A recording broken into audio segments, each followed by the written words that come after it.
देखिए मैंने वो नोटिस किया था कि मैं विजय दिवस के बारे में बात करना चाहती हूँ, तो उन्होंने कहा कि बात करने देंगे। फिर मुझे एक मैसेज आया कि हम विजय दिवस के विषय पे आप बात नहीं कर सकते, उस पर सरकार बात करेगी।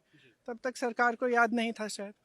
फिर शायद उन्होंने निशिकांत दुबे जी को मौका दिया तो उन्होंने कुछ कहा।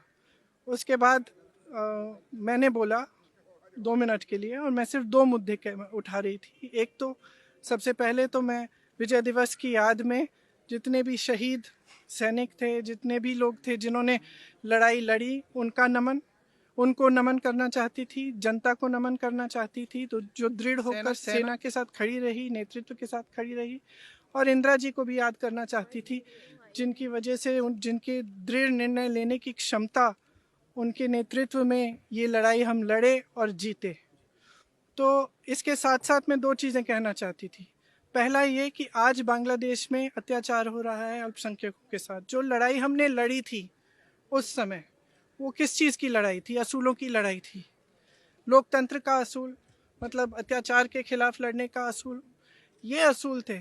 और यही असूल हैं जिसने भारत को महान बनाया है, और यही असूल हैं जिसके लिए हमारी आज़ादी की लड़ाई लड़ी गई। उसी के लिए हम लड़ रहे थे। उस समय देश अकेला था, किसी ने समर्थन नहीं किया। इंदिरा जी पूरे विश्व में घूमी कि कुछ करिए, रोकिए इस अत्याचार को। कोई खड़ा नहीं हुआ, हमारा देश खड़ा हुआ। इंदिरा जी खड़ी हुई, हमारी सेना खड़ी हुई, हमारी जनता खड़ी हुई।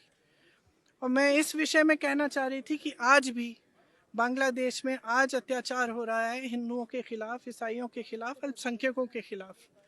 मैं सिर्फ ये कहना चाह रही थी कि हमारी सरकार आवाज़ उठाए, बांग्लादेश की सरकार से बात करे और उनको सुरक्षित रखने का काम करे। सबसे पहला मुद्दा ये था। दूसरा मुद्दा ये था कि आज सेना के हेडक्वार्टर से आज के दिन आप वो तस्वीर उतार रहे हैं जो वहाँ पे इतने समय से टंगी हुई है, जिसमें पाकिस्तान की सेना आत्मसमर्पण कर रही है भारतीय सेना के सामने। Field marshal Manekshaw, general Arora, brigadier के.एस. चंद्रपुर जी हैं, उनका अपमान आज।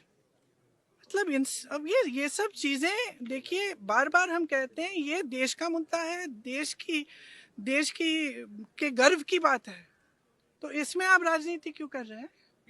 और हमारी मांग है कि वो तस्वीर वापस टांगी जाए।